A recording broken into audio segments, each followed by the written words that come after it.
ये कहानी है तीन दोस्तों की, लॉजी, सुब और कौन। लॉजी हमेशा लॉजिक और तथ्यों पर भरोसा करता था। सुब को हर चीज में रोमांच दिखता था और कौन हर परिस्थिति में संभावनाओं का गणित लगाने में माहिर था। तीनों एक छोटे से न्यूज रूम में काम करते थे और देश में बढ़ते गोल्ड लोन की खबर पर कांग्रेस द्वारा मोदी सरकार को घेरने की खबर ने उन्हें झकझोर दिया था। यार, ये आंकड़े तो चौंकाने वाले हैं, लॉजी ने आरबीआई की रिपोर्ट पढ़ते हुए कहा। पिछले साल के मुकाबले गोल्ड लोन में 71% की बढ़ोतरी। दाल में कुछ काला जरूर है। सुब ने अपनी कुर्सी घुमाई, उसकी आंखों में चमक थी। मुझे लगता है हमें इस कहानी की तह तक जाना चाहिए।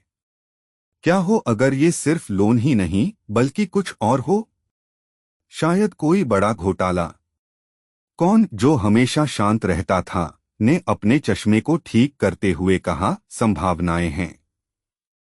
अगर गोल्ड लोन इतना बढ़ रहा है तो जरूर कुछ ऐसे इलाके होंगे जहां ये लोन सबसे ज्यादा लिए जा रहे हैं। हम वहां जाकर लोगों से बात कर सकते हैं। तीनों ने मिलकर एक असाधारण योजना बनाई। कौन ने एक ऐसा पोर्टल बनाया जो किसी भी खबर के भौगोलिक स्रोत को ट्रैक कर सकता था और उस क्षेत्र में एक अस्थायी न्यूज पोर्टल खोल सकता था। उन्होंने खबर खोजी नाम से एक वेबसाइट बनाई जो दिखने में बिल्कुल एक सामान्य न्यूज वेबसाइट जैसी थी, लेकिन असल में वो एक गुप्त ट्रैकिंग टूल था। जैसे ही उन्होंने खबर खोजी को एक्टिवेट किया, एक चमकती हुई रेखा आरबीआई की रिपोर्ट से निकली और मानचित्र पर एक छोटे से शहर पर आकर टिक गई, रामपुर। रामपुर एक छोटा सा कस्बा था जो अपनी सोने की कारीगरी के लिए जाना जाता था। रामपुर, यही वो जगह है जहां हमें जाना चाहिए, सुब ने उत्साहित होकर कहा। अगले दिन तीनों रामपुर के लिए रवाना हो गए। उन्होंने खुद को स्वतंत्र पत्रकार बताया और स्थानीय लोगों से गोल्ड लोन के बारे में पूछताछ शुरू कर दी। शुरू में लोग झिझक रहे थे, लेकिन धीरे धीरे उन्होंने खुलना शुरू कर दिया। उन्हें पता चला कि रामपुर के कई सुनारों को बड़ी मात्रा में गोल्ड लोन लेने के लिए मजबूर किया जा रहा था, लेकिन वो पैसे कहीं और जा रहे थे। सुनारों को धमकी दी जा रही थी कि अगर उन्होंने विरोध किया तो उनके परिवार को नुकसान पहुंचाया जाएगा। लॉजी ने पाया कि रामपुर के एक बड़े स्वर्ण व्यवसायी, विजय सेठ, इस पूरे खेल के पीछे थे। सेठ ने राजनीतिक कनेक्शन का इस्तेमाल करके सुनारों को कम ब्याज दर पर लोन लेने के लिए मजबूर किया और फिर उन पैसों को अपने काले कारोबार में लगा दिया। सुब ने चुपचाप सबूत जुटाए और कौन ने उन सभी तथ्यों को एक रिपोर्ट में इकट्ठा किया। खबर खोजी पोर्टल ने उन्हें विजय सेठ के राजनीतिक संपर्कों की जानकारी भी दी। तीनों ने मिलकर अपनी खोजी रिपोर्ट को राष्ट्रीय स्तर पर प्रकाशित किया।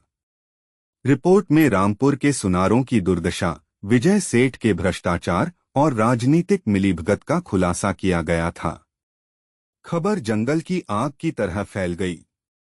सरकार ने तत्काल जांच के आदेश दिए।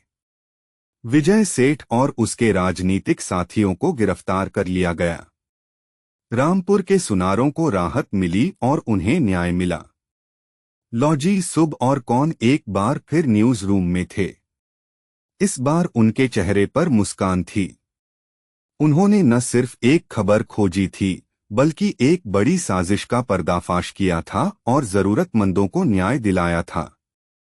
देखो, मैंने कहा था ना। रोमांच तो था ही, सुब ने मुस्कुराते हुए कहा। लॉजी ने सहमति में सिर हिलाया, और लॉजिक हमेशा काम आता है। कौन ने अपने चश्मे को ठीक करते हुए कहा, संभावनाएं हमेशा मौजूद रहती हैं, बस उन्हें खोजने की जरूरत होती है। और इस तरह लॉजी, सुब और कौन ने मिलकर अपने न्यूज पोर्टल खबर खोजी के जरिए देश को हिला दिया। उन्होंने साबित कर दिया कि सच्चाई को दबाया नहीं जा सकता, बस उसे खोजने वाले हाथों की जरूरत होती है।